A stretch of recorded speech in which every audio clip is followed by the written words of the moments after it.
Good afternoon, everybody. I'm Shay Ali here with you on Inspired Online.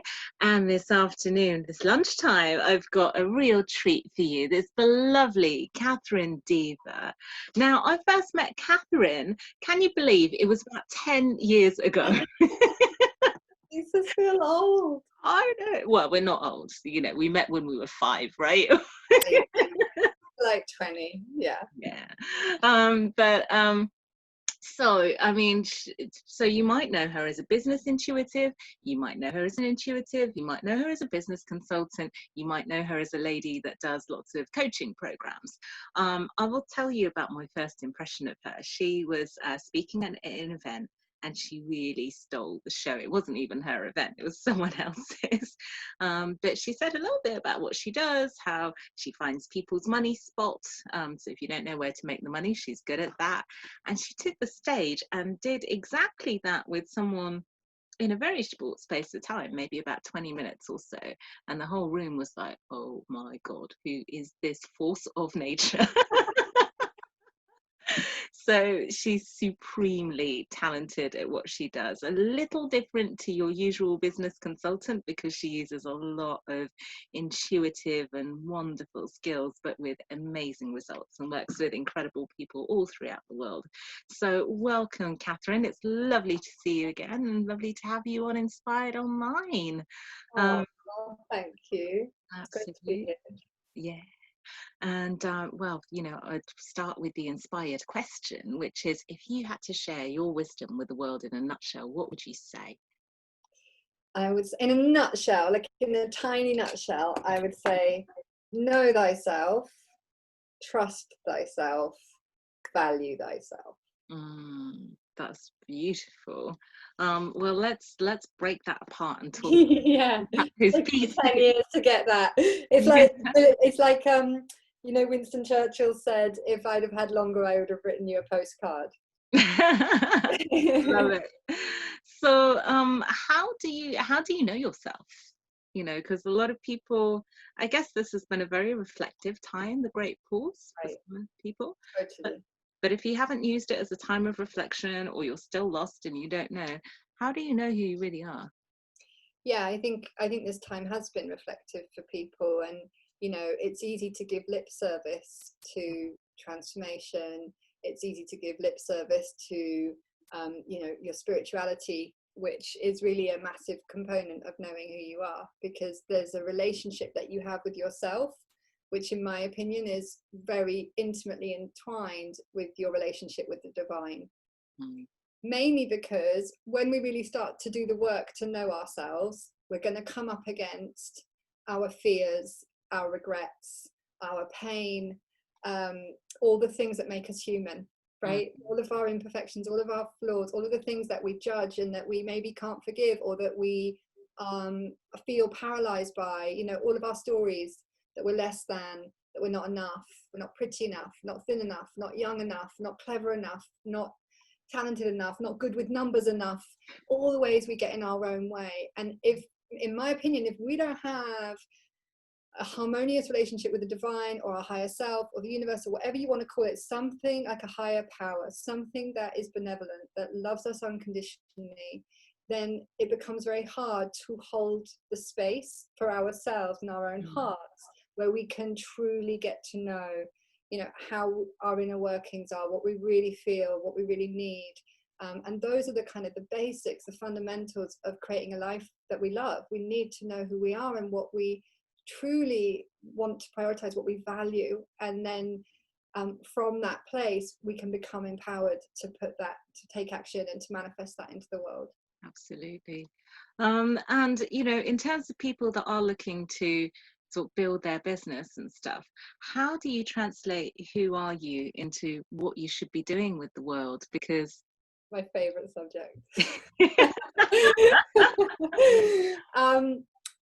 Well, it's a two-pronged approach, right? Because who you are, and then translating that into business, what I call getting paid for what you're made for. yeah, It's inner work, and it's powerful, bold, courageous action yeah, that is aligned with who you are from that inner work and that self-discovery, and rewriting some of those stories that maybe you didn't come from a wealthy family, or you didn't come from an entrepreneurial family, or you had a lot of trauma in your childhood, or you were told to shut up when you were 5 and now you find it impossible to market yourself. You know, whatever we had as kind of imprints on us from this lifetime, even from other lifetimes, all plays out through the journey of becoming an entrepreneur and having a vehicle for our gifts, which we call a business. Yeah. So in terms of, you know, there's people out there that are not entrepreneurs, and maybe they dream of that, or maybe they think entrepreneur is a dirty word. There are people like that as well. Yeah. So let's start with those that are maybe are scared of that concept of entrepreneurship. What would you say, you know, to someone who's even frightened to take that sort of plunge?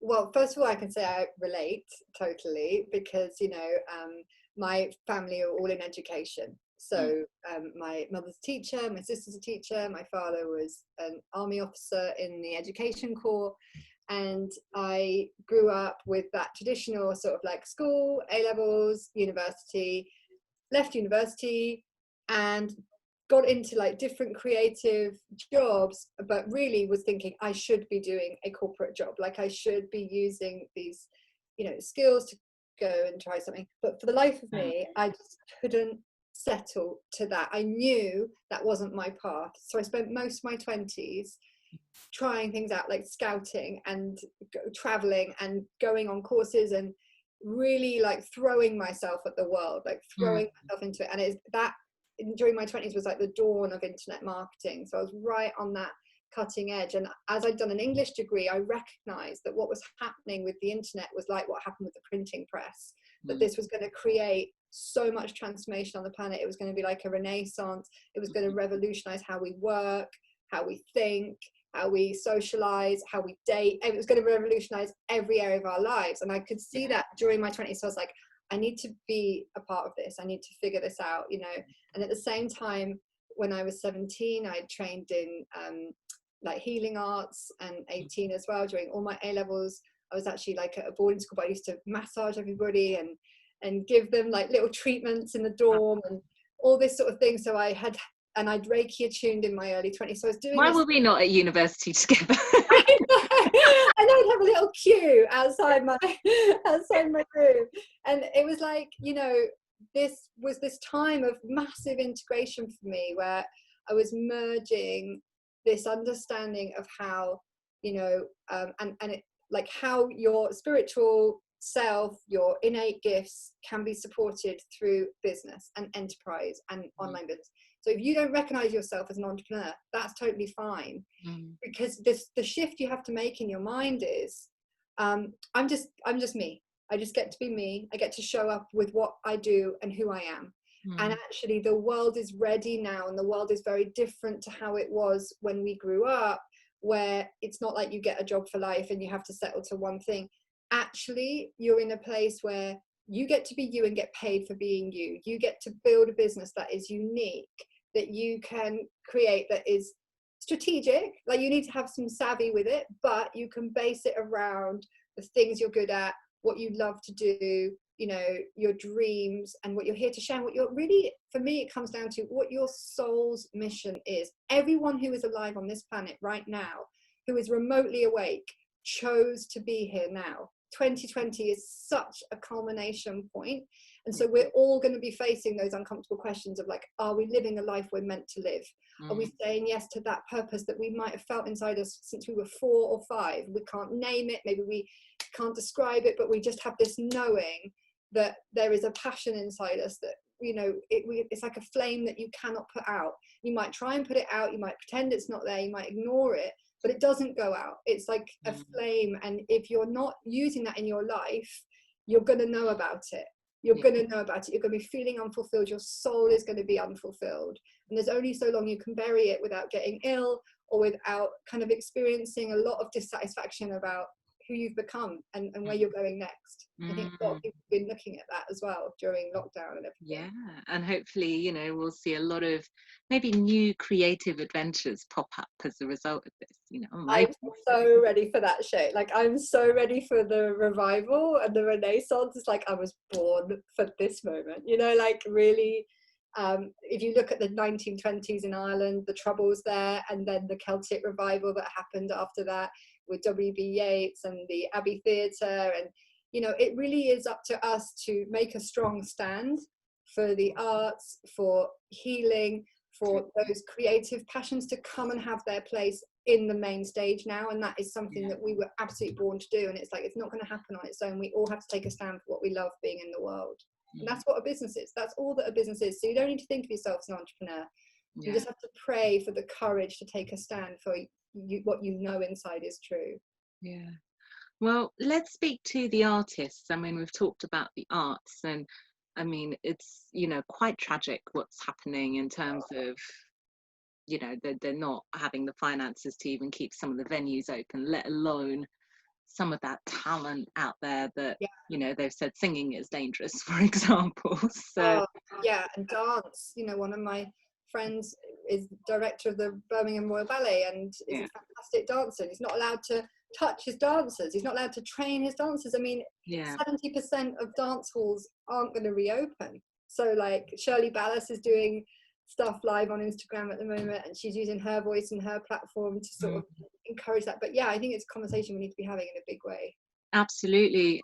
Is there anything that you can say to these people, you know, who are so talented in the arts and, you know, maybe are feeling disheartened at how to keep going? I mean, I know some artists now that are willing to go, look, I will play for you for free just so I can get out and play. And they shouldn't be doing that. I mean, you know, it just breaks my heart to see that. But what can you say? Well, there's a few things I can say. The one is, the world has never needed your gifts more. The world has never needed art more than now, ever, because art heals and art transforms, and love and that passion that makes you come alive, that's what you're here to do. So, you know, don't ask what the world needs, ask what makes you come alive, because what the world needs is people who have come alive. So anything that gives you that passion, that is your purpose. Your purpose is that joy on the planet. So it doesn't mean you can't be doing other things. I think it's the time of the slashy, right? Yourself is a brilliant example, like singer, barrister, /coach. Yeah, you can all be slashies. That's totally fine. But this is about taking a stand for your creativity now and saying what you want to say, singing your song, regardless of what you think is going on. You might think it's irresponsible that I'm here making my pots or like playing my guitar or like, you know, doing whatever your creativity is, whatever your passion is. No, that is not irresponsible. That is you being a part of the solution, not a part of the problem. And we cannot solve our problems from the same level of thinking that created them. So you might have to do things differently. You need to become fluid and flexible. Okay. I always loved this quote: after the storm, the oak is destroyed, but the sapling still stands. And what that means is that which is young and green and flexible and full of life and like fluid like this still stands. You know, it's like it can take that battering, it can take the storm, but it's like it still manages. Whereas this old oak tree that's so established is completely snapped in half. And that's what we're seeing right now. We're seeing the oak tree dying. Doesn't mean your creativity needs to die. It means that we need your creativity more than ever, but you have to think differently. You've got to let yourself get outside of the box even more radical, even more, you know, out of the box of like, how do I get this out there? How do I monetize? You get to be in this opportunity of time where we have the playing field a little bit leveled, actually.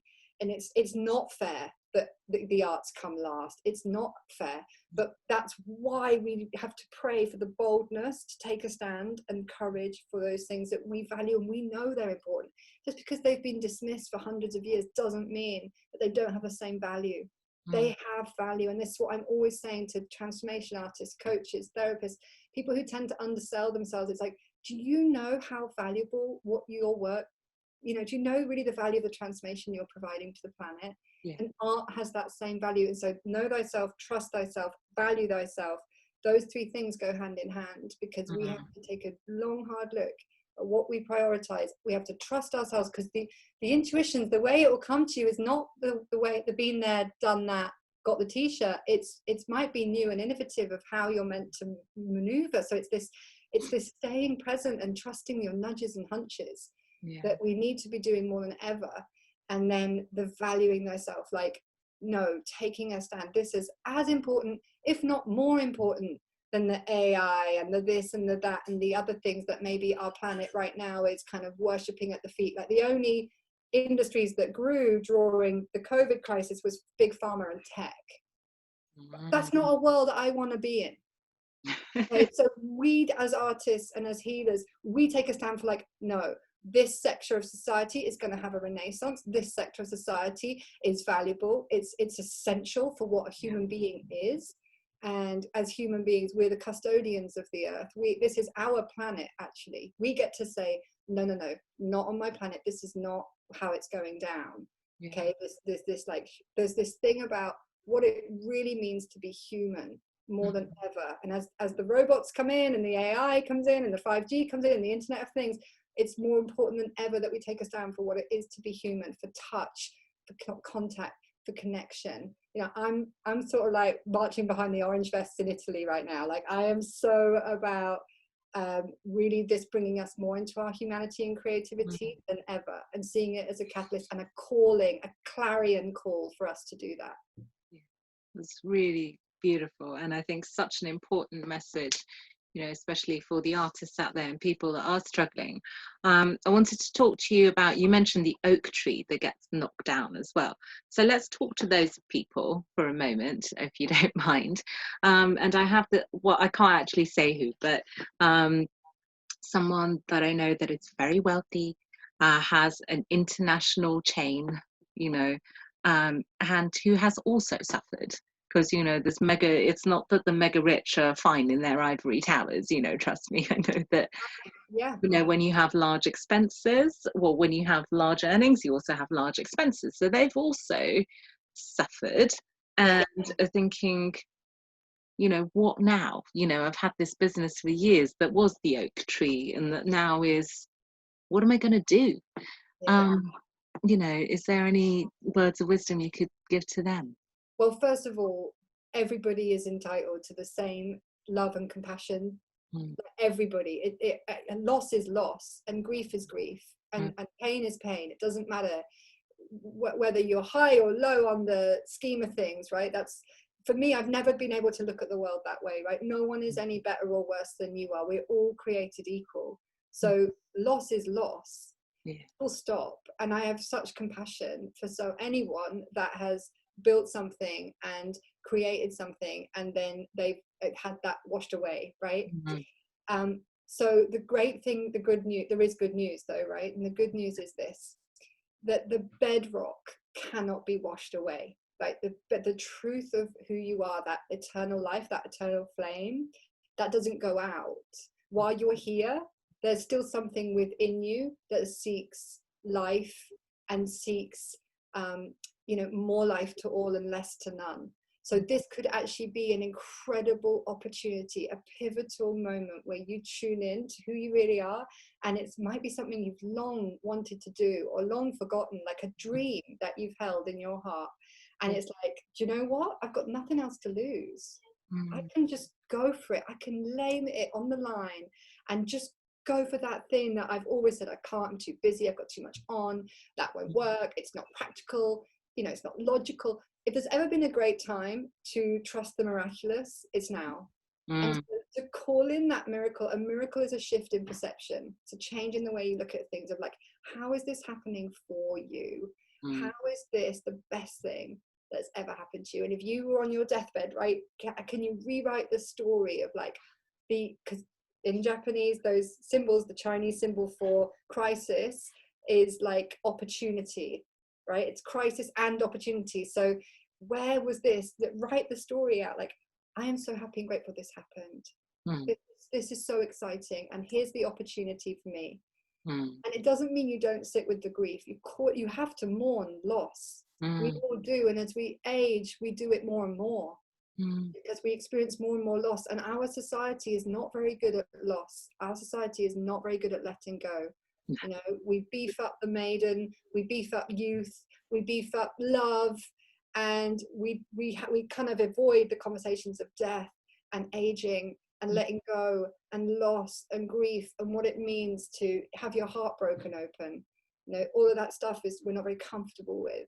So this is actually an invitation into greater depth, and you turn it around and you go, God, like, this is making me so strong, and I am so blessed that I am now being given this level playing field, right? This opportunity to provide something to the world that maybe has never existed before, or maybe it's just something that I'm giving to myself that I never allow myself to do, because for so long I was a slave to this business or to this reality. Because in divine mind there is no loss, so nothing that is yours can ever actually be taken away, right? And if it's the end of a relationship or the end of a lifetime, the love exists still, okay? And only that love is what's real. So we might leave our bodies, but like that soul continues, that eternal life continues, and that is like the good news. So the good news is the bedrock, the creativity, the passion within you. If you're still here, if your light's still on, like, you still have a job to do, you still have a calling in the world still needs your gifts in it. And so it's about tapping into what does that divine spark in you next want to share with the world, next want to say, next want to express, because we need that. We want to invite that from everybody right now. So God wouldn't have taken it away like that if there wasn't another purpose for you, because what's real can never be lost. So it's like, it's going to be returned healed, or it's just going to be transformed into this newer and even better experience. Beautiful. So let's talk to the people in the middle. Yeah, okay. Yes, because we've talked about, you know, people that have lost everything on both ends of the scale, maybe. Yeah. But one thing that I found fascinating is when they did the self-employed grant. So if you earn up to £50,000, you get a grant as a self-employed person.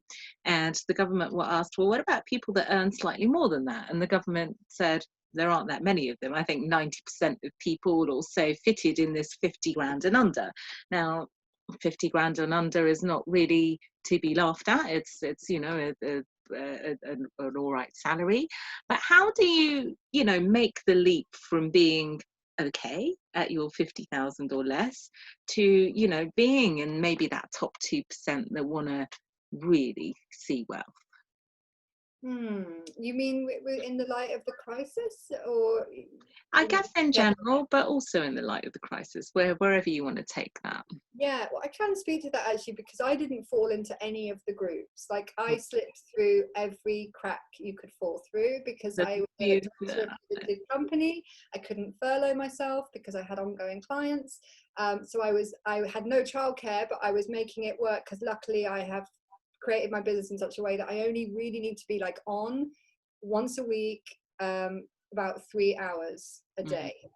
Good. So I do about 3 hours a week as my non-negotiable, and my business still runs, right? And my team was so incredible. I couldn't furlough them because they're self-employed, but a lot of them were like, oh, we have other sources of income. We're good. Like, we just love you. Like, how can we support you? We have such an amazing bond. And this is the thing about the times that we're in. We're moving into the age of Aquarius. We've actually moved into the age of Aquarius. So our abundance comes not just from money in the bank, but our wealth is actually about our connections. Oh my goodness, there's a butterfly in here. I don't even know how it got in. That's so wild. Transformation. My doors and windows shut. There she is. So this is so important for us to recognize. We're not going to move through this next epoch of time in the same way we moved through the last one. No. And our definition of wealth is going to transform. Like, it has to for us to survive. This is not about, wouldn't it be nice if more people cared about the planet, or more people spent more time with their families? It's not about that anymore. It's not a luxury. It's a necessity that our definition of wealth changes. There were billionaires in skyscrapers locked in New York, experiencing a fraction of the quality of life of, you know, people who are with very little in the countryside, but able to get out in the fresh air and walk to the beach, for example. So it was a leveler, this experience for the planet, for people's consciousness, to say, what is wealth really? Like, define wealth. Because it doesn't matter how many pots of cash you have. If you're unhappy on the inside, and if you're not in the right place, if you're not in alignment with who you are, with where you're meant to be, with the people around you, you're broke. You are broke. And if your soul is broke, you've got work to do. There's ways to get by to like transform that, but it takes commitment, and it takes deciding, I'm not willing to live my life this way anymore. I don't want to be the richest person in the graveyard. And what use is all the pots of cash in the world if I'm not happy inside? I'm still empty. Because a lot of people find that they built that wealth maybe from insecurity in the first place. So until we heal that insecurity that's underneath it, no amount of money is going to make you feel better. It's just going to be empty. Yeah, absolutely. So it's like the age of Aquarius. We redefine what wealth means, and we all take this new approach to how we share and receive resources, including money, and how we actually really elevate what the true priorities of our race are. Like our human family, we came to this planet with four promises: health, wealth, right, financial abundance, on whatever that looks like for us, love, and perfect self-expression. Perfect self-expression usually leads to the wealth, the health, and the love. Because when we're showing up as Shay, right, as you, as Kat, when we allow ourselves to be ourselves, which is the most terrifying thing that anyone can ever do, just to be you, right? When you allow that perfect self-expression, it doesn't mean perfect in the ego's mind. It means the perfection of the divine, how you were created to be. That what naturally lights you up, what your gifts were as a kid, what excites you, what gives you total like that buzz, right? That freedom, that experience of bliss. When you show up, allowing yourself to explore and follow your own perfect self-expression, these other three areas tend to fall into place. Certainly the wealth does, because you can have such a rich life from being and becoming more of who you were born to be. It's lovely. I want to go back to your mantra that you gave us at the beginning, and have you speak to trust yourself. So when you said know yourself, trust yourself, Yeah. You know, we all do it. You know, I do it too. You know, ask my friends. Can you just give me an insight into, you know, this or that? How do you really trust your own soul? It's such a good question. I feel like this is the question of the time, and it's like the crux of my work, because I developed a six-figure business very quickly when actually in a recession, and at the end of a double dip recession 10 years ago. I invested on a credit card. I was at my wit's end. I'd spent a decade spending on training, trying to figure out why I was here, this, that, and the other. And then I stepped into my own like power, you know. I stepped into like, okay, God, I'm gonna do this, just show me what you want me to do. And I made a promise to trust my intuition no matter what. And it was really scary, and there's been so many times where it's led me down terrifying paths that the mind would just be like, are you actually insane? Like, lock her up, right? And this is most people's fear of trusting intuition. On some level, it's like, if I trust my intuition, I'll be burned at the stake. I'll be locked up in a mental asylum. I'll be shunned, excommunicated, shamed, because the way your intuition talks to you it can be wild, right? Like, it can be like out of the norm, out of the ordinary. And at the moment, society is being conditioned into its left brain, right? Pulled into the status quo, pulled into control, pulled into the norm. Do not get outside the box. Don't even stand more than this. Wear this, do these rules, follow these steps. Otherwise, we can take you home, we can throw you in jail, like we can put you in enforced quarantine. You know, it's so left brain. It's so like, you must do these rules, you must comply. And the right brain can often be the one that's like, reach out and touch that child that's crying, right? Like the leper in the Bible, where Jesus was like, you know, embracing the leper. your right brain doesn't care about the rules. Yeah. I'm not advocating that people should go and break government policy on COVID. This is not about COVID. This is about the entire big picture. Okay, how we've been told that things should always be done has got us where we are now. So if we want things to be different on a macro level and in our own lives, we've got to start moving through the world in a different way. So when I teach this, trust yourself, I teach it through the body. So the body can't really lie. Your head can tell you all kinds of stories, right? But the body doesn't really know how to lie. So it's very honest. So if you know muscle testing, it's a great place to start. And just like with manifesting, you start with green lights and parking spaces.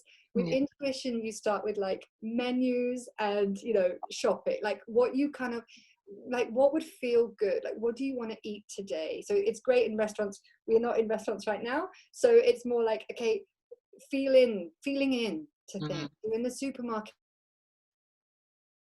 it's like a little grocer's shop or farmer's shop, and just like you know, like try things on and get the feel of it. And it sounds really simplistic and stupid, like what's Kat doing? She's telling me to go to a farm shop to practice my intuition. But it's when we do these little decisions, learning how to trust ourselves, because it's like we have to rehabilitate our instinct. Our instincts have been injured like an injured animal.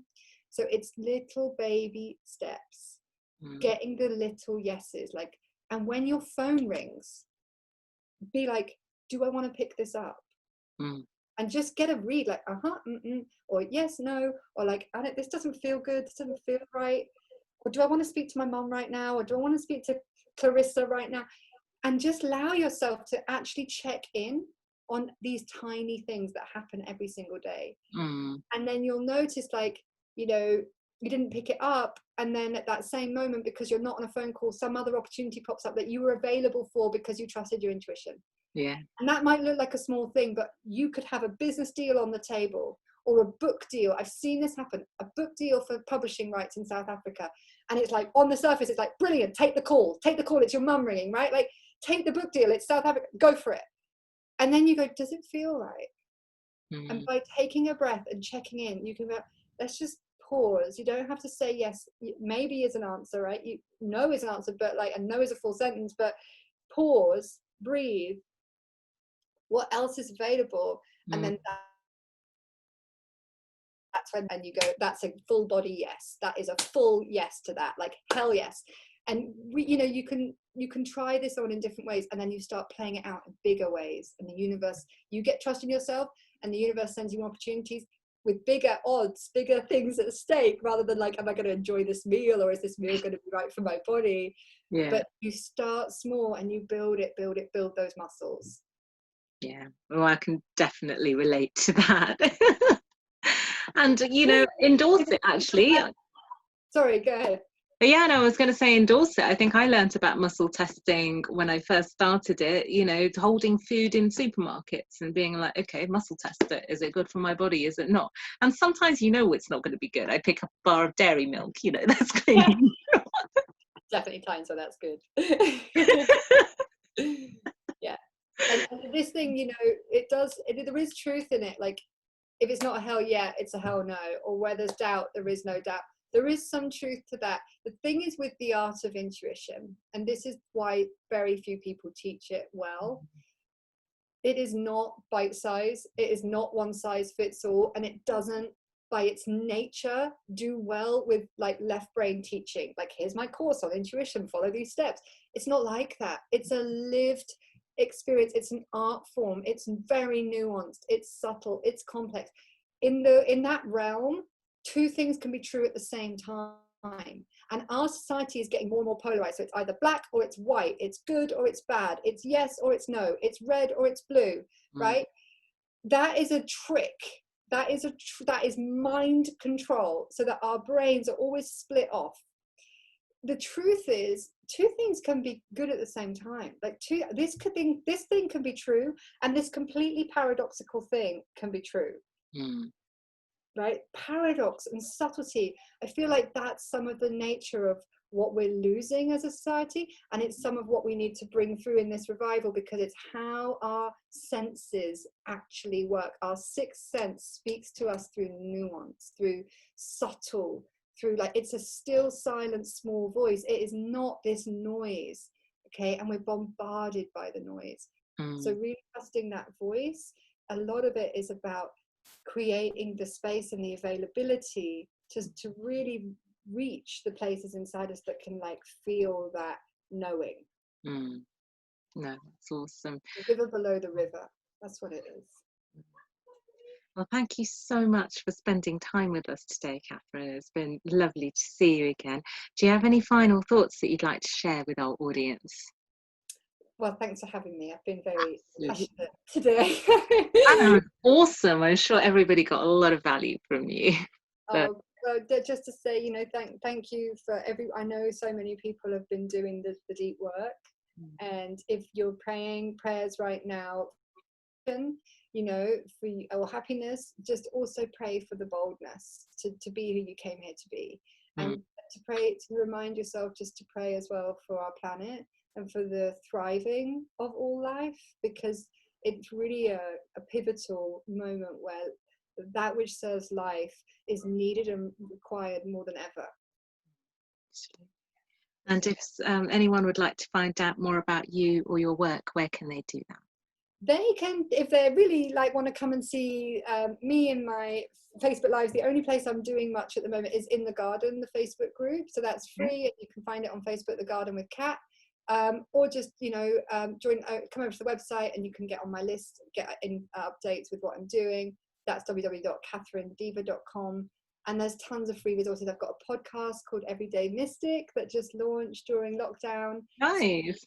Great interviews on there. There's Matt McCartney, who founded Embercoom, Nick Mulvey, whose music is completely amazing, and Gina DeVee, one of my first mentors, Denise Duffield Thomas, or Conversation About Money, and Chaitan World, who did the human design books. So that's a good tool. I suppose the other thing I didn't say is about knowing thyself is like using tools like human design or astrology or psychotherapy, whatever, to do that in, you know, what proponent of that kind of work. So anyway, the podcast is on iTunes, it's on Spotify, it's totally free. So there's lots of ways people to connect and stay connected. And I'd love to hear from you. Always just feel free to reach out. Don't hold back to drop me a message. Fabulous. Well, take care of yourself and your beautiful kids as well. Thanks, Shay. So good to see you. I'm so proud of everything you've been doing. It's been so wonderful watching your work this year with the cases that you've been pioneering and with everything you did here online as well. Thank you very much, and I hope to see you soon. Yeah, you too. We'll have a socially distanced play date sometime. Indeed. Much love. Lots of love. Bye.